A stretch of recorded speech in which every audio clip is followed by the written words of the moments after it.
University episode 17ல என்ன நடக்குது பார்க்கலாம். அதுக்கு முன்னாடி நம்ம சேனலை சப்ஸ்கிரைப் பண்ணாங்க, சப்ஸ்கிரைப் பண்ணிக்கோங்க. கூடவே பக்கத்தில் இருக்க பெல் ஐக்கான கிளிக் பண்ணிக்கோங்க. மறக்காம ஒரே ஒரு லைக் போடுங்க. வாங்க இப்போ வீடியோக்குள்ள போகலாம். சாரி ஃப்ரெண்ட்ஸ், ரொம்ப கேப் விட்டு போடுறேன். முடிஞ்ச அளவுக்கு இனி கண்டினியூவா போட பாக்குறேன். எடுத்த உடனே ஜென் கண் முழிச்சு பாக்குறா. அவளை ஒரு டேபிள்ல படுக்க வச்சு கட்டி போட்டிருக்காங்க. இப்ப அவ அந்த ரகசிய ஆய்வகத்துல தான் இருக்கிறா. அங்க இன்னும் சில ஸ்டூடெண்ட்ஸ் சுயநலம் இல்லாம இருக்கிறாங்க. ஜென் அவங்களெல்லாம் பார்த்துட்டே இருக்கும்போது மேடம் வயலட்டும் அவங்களோட பையன் லியாமும் வராங்க. வந்த மேடம் வயலட் ஜென்னை பார்த்து ஹலோ மிஸ் செக்ரட்டரி, இப்ப எப்படி இருக்கிறேன்னு கேக்குறாங்க. அதுக்கு ஜென் நான் நல்லா இருக்கேன்னு சொல்ல உன்னை எங்களோட ரகசிய ஆய்வகத்துக்கு வரவேற்கிறேன்னு சொன்னவங்க அடுத்த டாக்டர் கிட்ட எல்லாம் தயாரா இருக்குதான்னு கேக்குறாங்க. டாக்டர் அவங்க கிட்ட ஒரு ரிப்போர்ட்டை கொடுக்கறாரு. அந்த கேப்ல லியாம் ஜென் கிட்ட மன்னிப்பு கேக்குறாரு. எதுக்குன்னு ஜென் கேட்க, தயவு செஞ்சு என் அம்மாவையும் மன்னிச்சிருன்னு சொல்றாரு. அதுக்கு இவ உன் அம்மாவால பல பேருடைய வாழ்க்கை பாதிக்கப்பட்டிருக்கு, ஒரு மன்னிப்பு எல்லாத்தையும் சரி பண்ணிடுமா, உன் கண்ணு முன்னாடி பல பேர் கஷ்டத்தை சந்திச்சிருக்காங்கன்னு சொல்றா. அதை கேட்ட லியாம் வருத்தப்பட்டுக்கிட்டே,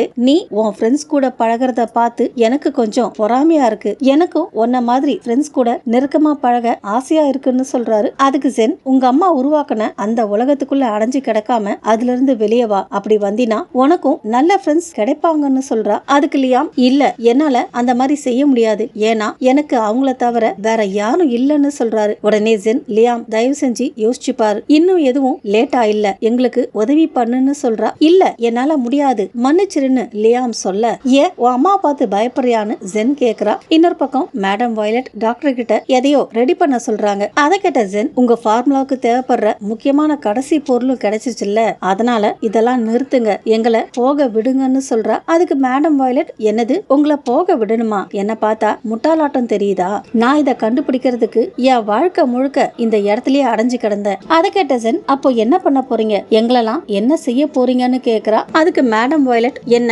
அவ்வளவு குறைச்சி மதிப்பு போடாதுன்னு சொல்றாங்க. அதுக்கு ஜென், நீங்க இதுல இருந்து தப்பிக்க முடியாதுன்னு சொல்றா. அதுக்கு மேடம் வயலட், அப்படியா, உனக்கு தெரியாதுல்ல, எனக்கு அதிர்ஷ்டம் ஜாஸ்தியா இருக்கு, இப்ப எனக்கு 2 பொருள் கிடைச்சிருக்கு, அதுல ஒண்ணு நீன்னு சொல்றாங்க. அதை கேட்டு அதிர்ச்சியான ஜென், நானா, என்ன சொல்றீங்கன்னு கேக்குறா. அதுக்கு மேடம் வயலட், சுப்ரீமோ உனக்கு கொடுத்த அந்த ஸ்பெஷல் ட்ரீட்மெண்ட்டை தாண்டி உன்கிட்ட இன்னொரு விசேஷம் இருக்கு, உன்னோட ரத்த வகை ரொம்ப அரிதானது, அதுலயும் அதுல இருக்க மூலக்கூறு இன்னும் அரிதானதுன்னு சொல்றாங்க. அதை கேட்ட ஜென், அப்படின்னா நீங்க தயாரிக்கிற மருந்துக்கு என்னோட ரத்தம் தேவையான்னு கேக்குறாங்க. அதுக்கு மேடம் வயலட், என்ன ஒரு ஆச்சரியம் பாத்தியா, நீயே தானா இங்க வந்த, இந்த யூனிவர்சிட்டியில நீ சேர்ந்தது எனக்கு நடந்த சிறப்பான விஷயங்கள்ல ஒண்ணு, ஆனா உன்னோட ரத்தத்தை யூஸ் பண்றது அவ்வளவு சுலபம் இல்ல, அந்த ஃபார்முலா இல்லாம அந்த முறைய மறுபடியும் உருவாக்க நாங்க பல தடவை முயற்சி பண்ணோம், ஆனா ஒவ்வொரு தடவையும் தோல்விதான். இந்த டாக்டர் திறமையானவர் தான், ஆனா இறந்து போன அந்த டாக்டருக்கு இணையான புத்திசாலித்தனம் இவர்கிட்ட கிடையாது, அதனால அந்த ஃபார்முலா எங்களுக்கு ரொம்ப முக்கியமா இருந்துச்சு, இத்தனை வருஷத்துக்கு அப்புறம் அதை தேர்றதையே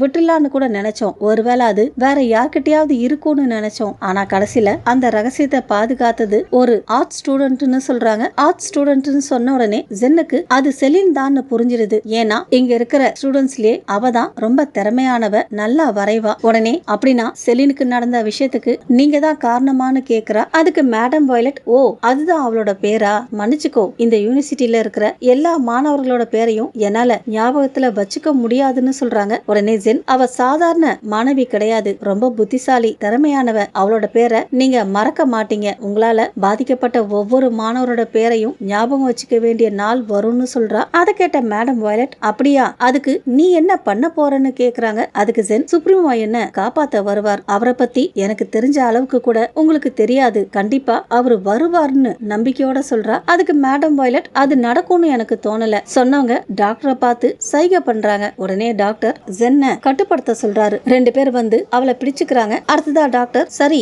வேலையை ஆரம்பிக்கலாம்னு சொல்ல, அதை கேட்ட ஜென் என்ன விடுங்கன்னு கத்துறா. ஆனா அங்க இருக்க யாரும் ஜென் சொல்றத கண்டுக்கவே இல்ல, அவங்க அவகிட்ட இருந்து தேவையான மாதிரிகளை எடுக்க ஆரம்பிக்கிறாங்க. இன்னொரு பக்கம் சுப்ரீமோவை காமிக்கிறாங்க. அவரை மட்டும் தனியா ஒரு ரூம்ல வச்சிருக்காங்க. இப்பதான் அவருக்கு சுயநினைவு வருது. அவரை பாத்துக்கிறதுக்காக மிஸ் கேத் அங்க இருக்கிறாங்க. கண் முழிச்ச சுப்ரீமோ கேத்த பார்த்து ஜென் எங்கன்னு கேக்குறாரு. அதுக்கு அவங்க, அவ அந்த லேப்ல இருக்கா, மேடம் வயலட்டுக்கு தேவையான கடைசி விஷயமும் கிடைக்க போகுது, இந்த யூனிவர்சிட்டியில இருந்து வெளியே போக டைம் வந்துருச்சுன்னு சொல்றாங்க. அதுக்கு சுப்ரீமோ, இது தப்பு, நீங்க அவங்கள மாதிரி கிடையாது, நீங்க நல்லவங்க, நாம எப்படியாவது மேடம் வயலட்டை தடுக்கணும்னு சொல்றாரு. அதை கேட்ட மிஸ் கேத், நான் அவங்கள மாதிரி கிடையாதுன்னு எப்படி சொல்றீங்க, இத்தனை வருஷமா இங்க நடக்கிற எல்லாத்தையும் பார்த்துக்கிட்டு அமைதியா இருந்த பசங்களுக்கு நடந்த எல்லா பிரச்சனைகளுக்கும் மேடம் வயலட்டும் பிரான்சிஸ்கோவும் எப்படி பொறுப்பு, அப்போ அதே மாதிரி நானும் பொறுப்புன்னு சொல்றாங்க. அதுக்கு சுப்ரீமோ, நீங்க அந்த சேரத்துக்காக இங்க வரல, இந்த லாக்டவுனை முடிச்சு இங்க நடக்கிற பிரச்சனைகளை நிறுத்த வந்தீங்க, உங்க குடும்பத்துக்கிட்ட திரும்பி போகணும்ன்றதுதான் உங்க ஆசை, அது எனக்கும் புரியுதுன்னு சொல்றாரு. அதுக்கு கேத், எனக்கு ரொம்ப சோர்வா இருக்கு, இந்த பசங்க எல்லாரும் விடுதலை ஆகணும், அதுதான் இப்போ என்னோட ஒரே ஆசைன்னு சொல்றாங்க. அதுக்கு சுப்ரீமோ,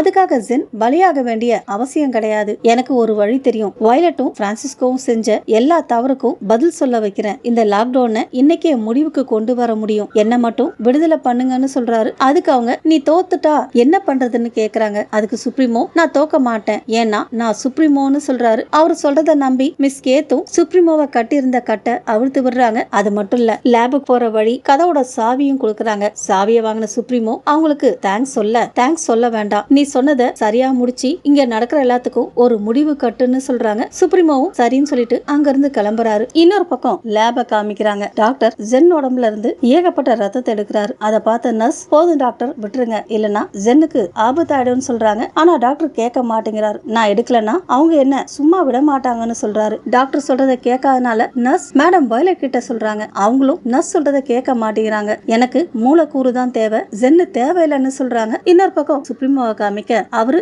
லேப தேடி வந்துட்டு இருக்காரு. மறுபடியும் லேப காமிக்க நர்ஸ் ஜென்னுக்கு உதவி பண்ண முயற்சி பண்றாங்க. ஆனா மேடம் வயலட் அவங்கள பாத்துறாங்க. உடனே செக்யூரிட்டிஸ கூப்பிட்டு நர்ஸ அங்கிருந்து கூட்டிட்டு போக சொல்றாங்க. ரெண்டு பேர் வந்து நர்ஸ கட்டுப்படுத்தி அங்கிருந்து கூட்டிட்டு போயிடுறாங்க. மறுபடியும் சுப்ரீமோவை காமிக்க, லேபுக்கு வர வழியில ஏகப்பட்ட ஆட்கள் அவரை தடுக்கிறாங்க. அவரு அவங்க எல்லாரையும் சமாளிச்சுட்டு முன்னேறி போய்கிட்டே இருக்கிறாரு. அந்த சத்தம் மேடம் வயலட்டுக்கும் கேக்குது. உடனே அவங்க ஜென் கிட்ட இருந்து எடுத்த ரத்தத்தெல்லாம் எடுத்துக்கிட்டு அந்த லேபை விட்டு போயிடுறாங்க. கொஞ்ச நேரத்துல எல்லாரையும் சமாளிச்சு முடிச்ச சுப்ரீமோ ஒரு வழியா லேபுக்கு வராரு. அங்க இருந்த ஜென்னை காப்பாத்துறாரு. கண் முழிச்ச ஜென், என்ன ஆச்சுன்னு கேக்குறா. நீ மறுபடியும் என்கிட்ட வந்துட்ட, அதுதான் நடந்துச்சு, நீயே அதை சொன்ன ஞாபகம் இருக்கா, அதை மட்டும் மறந்துடாத, மறுபடியும் என்னை விட்டு போக மாட்டேன்னு சத்தியம் பண்ணி கொடுன்னு சொல்றாரு. அதுக்கு ஜென், இப்போதைக்கு என்னால எந்த சத்தியத்தையும் பண்ணி கொடுக்க முடியாது, ஆனா என்ன ஆனாலும் உங்க கூட தான் இருப்பேன், என்னோட ஃப்ரெண்ட்ஸுக்கெல்லாம் என்னாச்சு, அவங்க இப்போ எப்படி இருக்காங்கன்னு கேக்குறா. அதுக்கு சுப்ரீமோ, அவங்க எல்லாம் பத்திரமா இருக்காங்கன்னு சொல்றாரு. அடுத்ததான் ரெண்டு பேரும் அந்த லேபை விட்டு கிளம்புறாங்க. இவங்க வெளியே போறதுக்குள்ள 5-6 செக்யூரிட்டிஸ் வந்துடுறாங்க. ரெண்டு பேரும் சேர்ந்து அவங்கள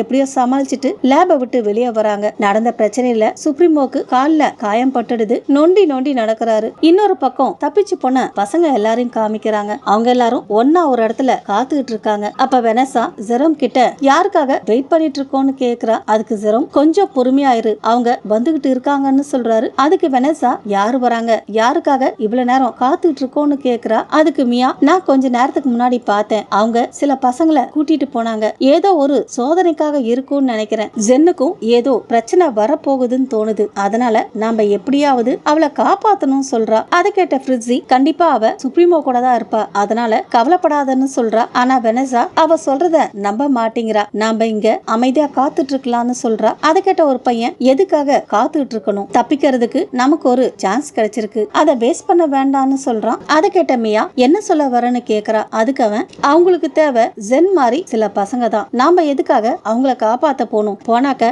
நாமளும் தேவையில்லாம பிரச்சனையில மாட்டிக்குவோம்னு சொல்றான். அதை கேட்ட மியாவுக்கு கோபம் வந்துருது. உடனே அவன் கணத்துல ஒரு அறை விடுறா. நாம இப்போ உயிரோட இருக்கிறதுக்கே அவ தான் காரணம், நம்மள காப்பாத்துறதுக்காக அவ தன்னோட உயிரையே பணையம் வச்சிருக்கா, ஆனா நீ இப்படி பேசுற, உனக்கு வெக்கமா இல்லையான்னு கேக்குறா. அப்ப டேவ் வந்து அவங்க ரெண்டு பேரையும் சமாதானப்படுத்தி, நாம எல்லாரும் ரொம்ப டயர்டா இருக்கோம், பயந்து போயிருக்கோம், இப்ப நமக்குள்ள சண்டை போட்டுக்கிறதுல எந்த பிரயோஜனமும் இல்ல, அமைதியா இருந்து அடுத்ததா என்ன பண்ணணும்னு யோசிக்கலாம்னு சொல்றாரு. அதை கேட்ட மத்த பசங்க இங்க இருந்து எப்படியாவது தப்பிச்சா போதும்னு பேசிக்கிறாங்க. பசங்க அப்படி பேசுறத கேட்ட ஆஞ்சலிகாவுக்கு கோவம் வந்துருது. உடனே அவங்க எல்லாரையும் கோழன்னு திட்டுறா. அவங்கள திட்டி முடிச்சதுக்கு அப்புறம் ஜென்னை சப்போர்ட் பண்ணி பேசுறா. ஜென் நமக்காக எவ்வளவு பண்ணிருக்கா தெரியுமா, இந்த நிலைமையில அவளை இப்படி விட்டுட்டு போக கூடாதுன்னு சொல்றா. அதை கேட்ட சில பசங்க மனசு மாறுறாங்க, ஜென்னை காப்பாத்துறதுக்கு நாங்களும் வரோம்னு சொல்றாங்க. அடுத்ததா ஃப்ரிட்ஸி, சுப்ரீமோ நம்மள காப்பாத்த எவ்வளவு முயற்சி பண்ணிருக்காரு, அவரு மட்டும் இல்லனா நாம எத்தனையோ தடவை பெரிய பிரச்சனையில மாட்டி இருப்போம், இப்ப அவரும் உள்ள மாட்டிக்கிட்டு இருக்காரு, நாம அவரை தனியா விட்டுட்டு போக கூடாதுன்னு சொல்றா. அவ சொன்னதை கேட்ட எல்லா பசங்களும் சுப்ரீமோவையும் ஜென்னையும் சேர்ந்து காப்பாத்தலான்னு சொல்றாங்க. இன்னொரு பக்கம் மேட், நிக்கி, நாசேர் 3 பேரும் சேர்ந்து லூக்க பிடிக்கிறாங்க. அவங்கிட்ட ஏன்டா இப்படி பண்ணன்னு கேக்குறாங்க. அதுக்கு லூக், நான் அவங்களுக்கு உதவி பண்ணா என்ன இங்கிருந்து அனுப்பிடுவாங்கன்னு நினைச்சேன், ஆனா அவங்க என்ன விடவே இல்ல, அவங்களுக்கு நான் ஒரு கருவி மாதிரி தான் இருந்தேன்னு இப்பதான் புரியுது. அப்படி சொன்னவன் அடுத்ததா நாசேரை பார்த்து, நீ என்ன மதிக்கணும்னு ஆசை ஆசைப்பட்டேன்னு சொல்றான். அதுக்கு நாசர், துரோகம் பண்றவங்க மரியாதைக்கு தகுதியானவங்க இல்ல, ஆனா தன்னோட தவற உணர்ந்து அதுக்கு பொறுப்பேத்து திருந்த நினைக்கிறவங்களுக்கு எப்பவும் ரெண்டாவது வாய்ப்பு இருக்கும்னு சொல்றான். அடுத்ததான் மேட், இங்க பாரு லுக், ஜென்னை எங்க கூட்டிட்டு போனாங்கன்னு சொல்லுன்னு கேக்குறாரு. அதுக்கு லுக், அட்மின் பில்டிங்ல இருக்கிற அண்டர் கிரவுண்ட் லேபு கூட்டிட்டு போனாங்கன்னு சொல்றாரு. அவர் சொன்னதை நிக்கி நம்பல. அப்ப மேட், இனிமே இங்க வெயிட் பண்ணிட்டு இருக்கிறதுல எந்த பிரயோஜனமும் இல்ல, வாங்க போகலான்னு சொல்றாரு. அதுக்கு லுக், நானும் உங்க கூட வரேன், அப்பதான் நான் செஞ்ச தப்ப கொஞ்சமாவது சரி பண்ண முடியும்னு சொல்றாரு. அத மேட்டும் ஏத்துக்கிறாரு. அடுத்ததான் 4 பேரும் அங்கிருந்து கிளம்புறாங்க. அப்போ வெளியே ஏதோ சத்தம் கேக்குது. சத்தத்தை கேட்ட 4 பேரும் நின்னுறாங்க. பார்த்தாக்க அங்க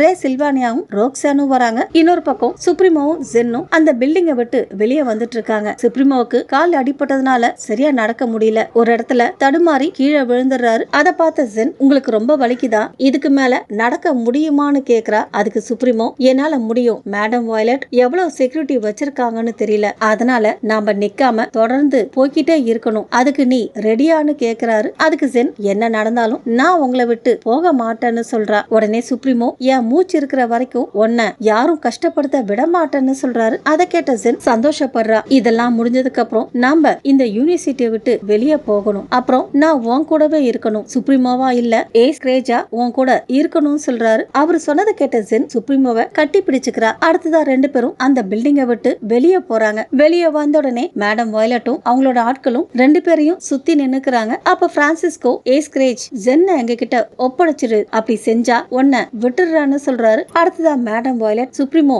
ஜென்னை எங்க கிட்ட ஒப்படைச்சிரு, அவ உனக்கு இந்த அளவுக்கு முக்கியமானவளான்னு கேக்குறாங்க. அதை கேட்ட ஜென், நான் உங்க கூட வந்துடுறேன், தயவு செஞ்சு இதெல்லாம் நிறுத்துங்கன்னு சொல்றா. உடனே சுப்ரீமோ, முடியாது, உன்னை என்னை விட்டு போக அனுமதிக்க மாட்டேன்னு சொல்றாரு. அதுக்கு ஜென், ஆனா உங்களால இதுக்கு மேல போராட முடியாதுன்னு கவலையோட சொல்றா. உடனே சுப்ரீமோ, ஜென் பேசாத, என்ன நம்பு, தயவு செஞ்சு கண்ணை மூடிக்கோன்னு சொல்றாரு. அவரு சொன்ன மாதிரி ஜென்னும் கண்ணை மூடிக்கிறா. அடுத்த நொடியே சுப்ரீமோ அங்க இருந்த ஆட்கள் எல்லாரையும் சமாளிக்க ஆரம்பிக்கிறாரு. அதை பார்த்த மேடம் வயலட் அவர் வயிற்றிலே சுட்டுறாங்க. அந்த சூழ்நிலையில கூட சுப்ரீமோ மேடம் வயலட்டை பார்த்து, நான் உன்னை விட மாட்டேன்னு சொல்லிட்டு ஜென்னை பாதுகாக்கிறாரு. அவரு சொன்னதை கேட்ட மேடம் வயலட், அப்படின்னா முதல்ல நீயே இறந்து போன்னு சொல்லிட்டு மறுபடியும் குறி வைக்கிறாங்க. அதை பார்த்து ஜென் அதிர்ச்சியாக இன்னொரு பக்கம் லியாம் மேடம் வயலட்டை தடுக்கிறான். அம்மா ப்ளீஸ் போதும், இதோட நிறுத்துங்கன்னு சொல்றான். அதை பார்த்த மேடம் வயலட், லியாம் என்ன பண்ற, தள்ளி போ, என்னுடைய கனவு ஏறக்குறைய நிறைவேற போகுது, இப்ப எதுக்காக தடுக்கிறன்னு கேக்குறாங்க. ஆனா லியாம் அவங்கள விட மாட்டேங்கிறார். அம்மா ப்ளீஸ் வேண்டான்னு சொல்றாரு. ஆனா மேடம் வயலட் அவர் சொல்றத கேட்க மாட்டேங்கிறாங்க. நான் 1 2 3ன்னு எண்ணுவேன், உடனே தள்ளி போன்னு சொல்றாங்க. லியாமும் அவங்க சொல்றத கேட்க மாட்டேங்கிறாரு. மேடம் வயலட்டை விட்டு விலக மாட்டேங்கிறாரு. 1 2 3ன்னு எண்ணி முடிச்ச மேடம் வயலட் லியாம் விலகாதனால அவன் வயிற்றிலே சுட்டுறாங்க. லியாம் அங்கேயே விழுந்துடுறான். விழுந்தவன் அசையவே இல்ல. இன்னொரு பக்கம் பசங்களை காமிக்கிறாங்க. ஜெரோம் கையில ஒரு வாக்கி டாக்கி இருக்குது. அதுல சிக்னல் கிடைக்குதான்னு ட்ரை பண்ணிக்கிட்டே இருக்கிறாரு. அவங்க சிக்னலை தேடி அலைஞ்சிட்டு இருக்க நேரத்துல மேடம் வயலட் ஆட்கள் அங்க வந்துடுறாங்க. அப்புறம் என்ன, பசங்களை வளைச்சி பிடிச்சிடுறாங்க. மறுபடியும் மேடம் வயலட்டை காமிக்க கீழே விழுந்து கிடந்த லியாம பார்த்து சுப்ரீமோவும் ஜென்னும் வருத்தப்பட்டு அழறாங்க. அப்ப மேடம் வயலட், போதும், இந்த கதையை இங்கே முடிச்சிடலான்னு சொல்றாங்க. அதுக்கு பிரான்சிஸ்கோ, நமக்கு ஜென் உயிரோட தேவைன்னு சொல்றாரு. அடுத்த நிமிஷமே மேடம் வயலட்டோட ஆட்கள் சுப்ரீமோவை நெருங்குறாங்க. அதை பார்த்த ஜென் அவரை காப்பாத்துறதுக்கு எதிர்த்து போராட ஆரம்பிக்கிறா. அதை பார்த்த மேடம் வயலட், ஜென் உன்னோட ரத்தம் ரொம்ப அரிதானது, நீ இறந்து போயிட்டா எல்லாம் வீணாயிடும், பல உயிரை காப்பாத்துறதுக்கு ஒரு சேரம் தயாரிக்க இது தேவை, உன்னால மட்டும்தான் எங்களுக்கு அந்த சக்தியை கொடுக்க முடியும், இதை வச்சு நாம இந்த உலகத்தையே மாத்தலாம், உனக்கு நான் கடைசியா ஒரு வாய்ப்பு கொடுக்கறேன், எங்களோட வந்துடு, வந்துட்டீனா சுப்ரீமோ உயிரோட இருப்பான்னு சொல்றாங்க. ஜென் முடியாதுன்னு தலையாட்ட அதுக்கு மேடம் வயலட், எதுக்காக அவனுக்காக இவ்வளவு போராடுற, ஒருவேளை அவன் பொய் சொல்லி இருந்தானான்னு கேக்குறாங்க. அப்ப பிரான்சிஸ்கோ, ஆமா அவன் சொல்றது எல்லாமே பொய், அவன் ரே சில்வானியான்னு சொல்றாரு. அதை கேட்ட சுப்ரீமோ, அப்படியான்னு கேக்குறாரு. இன்னொரு பக்கம் ஜென், லாஸ்டா ரே சில்வானியா ஜென்னை பிடிச்சு சுப்ரீமோ சொன்ன மெசேஜ சொல்லிருப்பாரு இல்லையா, டார்லிங் மறுபடியும் என்கிட்ட வந்துருன்னு சொன்னது ஞாபகத்துக்கு வருது. அதை நினைச்சு பார்த்தவ உறுதியா இவர் ரே சில்வானியா கிடையாது, இவரு ஏஸ் கிரேஜ், இந்த யூனிவர்சிட்டியோட ஸ்டூடெண்ட் கவர்மெண்ட் பிரசிடென்ட்னு சொல்றா. அதை கேட்ட மேடம் வயலட்டுக்கு கோவம் வந்துருது. நான் 1 2 3ன்னு எண்ணுவேன், அதுக்குள்ள அவளை ஒப்படைச்சிரு, இல்லனா நீங்க 2 பேருமே இறந்து போயிடுவீங்கன்னு சொல்றாங்க. அதை கேட்ட சுப்ரீமோ திரும்பி ஜென்னை பார்த்து, என் மூச்சு இருக்கிற வரைக்கும் நீ பாதுகாப்பா இருப்ப, நான் தான் உன்னோட ஷீல்டுன்னு சொல்றாரு. இன்னொரு பக்கம் மேடம் வயலட் என்ன ஆரம்பிக்கிறாங்க. அதை பார்த்த சுப்ரீமோ ஜென்னை அங்கிருந்து போக சொல்றாரு. ஆனா அவ சுப்ரீமோ விட்டு போகாம அவரு கூடவே இருக்கிறா. அதே சமயம் மேடம் வயலட் 1 2 3ன்னு எண்ணி முடிக்கிறாங்க. அப்ப சுப்ரீமோ மேடம் வயலட் வயலட்டுக்கு பின்னாடி பார்த்து பிரதர்னு சொல்றாரு. அவர் சொன்னதை கேட்டு மேடம் வயலட்டும் பிரான்சிஸ்கோவும் திரும்பி பாக்குறாங்க. அங்க ஜென் எப்பவும் ஒரு பூனைக்குட்டி வச்சிருப்பா இல்லையா, அந்த பூனைக்குட்டியை தூக்கிக்கிட்டு ரே சில்வானியா வராரு. அவரை பார்த்த ஜென் சுப்ரீமோ கிட்ட யார் அதுன்னு கேக்குறா. இன்னொரு பக்கம் மேடம் வயலட் ரே சில்வானியா பார்த்து நீ ஸ்கிரேச் கிடையாது யாருன்னு கேக்குறாங்க. அதுக்கு அவரு என்ன உங்களுக்கு ஞாபகத்துல இல்லையான்னு கேக்குறாரு. ஆக்சுவலா இவரு ரே சில்வானியா கிடையாது. சுப்ரீமோக்கு முன்னாடி வேற ஒரு சுப்ரீமோ இருந்தார் இல்லையா, அவருதான் இவர் பேரு தான் லக்ஸ். அது மட்டும் இல்ல சுப்ரீமோட அண்ணன் இவரு. அதை கேட்ட மேடம் வயலட் சுப்ரீமோவை பார்த்து நீ என்ன கேம் விளையாடிட்டு இருக்க, யாரு இவன்னு கேக்குறாங்க. அதுக்கு லக்ஸ் அன்னைக்கு ராத்திரியே நீங்க என் கதைய முடிச்சிருக்கணும் சொன்னவர் முகத்துல இருந்த முகமுடிய கழட்டுறாரு. அப்படியே சின்ன பிளாஷ்பேக் காமிக்கிறாங்க. சமந்தாவும் அவரும் அங்கிருந்து தப்பிச்சு போக முயற்சி பண்றாங்க. ஆனா சமந்தாக்கு ஏற்கனவே உடம்புல நிறைய காயம் பட்டிருக்கு. அவளால சரியா நடக்க கூட முடியல. அப்போ மறுபடியும் யாரோ அவளை சுட்டுறாங்க. இருந்தாலும் லக்ஸ் அவளை தாங்கி பிடிச்சுக்கிட்டு வா இன்னும் கொஞ்ச தூரம் தான் நாம தப்பிச்சிடலாம் கேட்டு கிட்ட வந்துட்டோம்னு சொல்றாரு. ஆனா சமந்தாவால நடக்க முடியல, கீழே விழுந்துடுறா. லக்ஸும் அழுதுகிட்டே ப்ளீஸ் கொஞ்சம் முயற்சி பண்ணு, ரெண்டு பேரும் ஆல்மோஸ்ட் கேட்டு கிட்ட வந்துட்டோம், ட்ரை பண்ணு பேபின்னு சொல்றாரு. ஆனா சமந்தாவால சுத்தமா முடியல. கடைசியா அவர் முகத்தை பார்த்து பேபி ஐ லவ் யூன்னு சொல்லிட்டு இறந்து போயிடுறா. அதை பார்த்த லக்ஸ் அவங்க செஞ்ச எல்லாத்துக்கும் தண்டனை அனுபவிப்பாங்கன்னு அவகிட்ட பேசிட்டு இருக்காரு. அப்போ பிரான்சிஸ்கோ அங்க வராரு. வந்தவர் லக்ஸ் எல்லாம் முடிஞ்சு போச்சு, உன் தேவதை கதை இதோட முடிவுக்கு வந்துருச்சு. நான் ஏற்கனவே சொன்னேன்ல, இந்த உண்மையான உலகத்துல யார் சரி யார் தப்புங்கிறது முக்கியமே கிடையாது, தங்களோட தப்ப மறைக்க தெரிஞ்சவங்க தான் தப்பிப்பாங்கன்னு சொல்றாரு. அதுக்கு லக்ஸ் இதெல்லாம் எப்பவும் மறைக்க முடியாது, ஒரு நாள் உண்மை இந்த உலகத்துக்கு தெரிய வரும், நீ விளையாடுற ஆட்டம் என்னன்னே உனக்கே புரியல, அந்த சக்தியை நீ கட்டுப்படுத்த முடியாதுன்னு சொல்றாரு. அதுக்கு பிரான்சிஸ்கோவும் ஆமா ஆரம்பத்துல எனக்கும் சந்தேகம் இருந்துச்சு, வயலட் கிட்ட கூட சொன்னேன், ஆனா இந்த உலகத்துல காதலுக்காக மனுஷங்க பைத்தியக்காரத்தனமா முடியாததையும் செய்யறாங்க,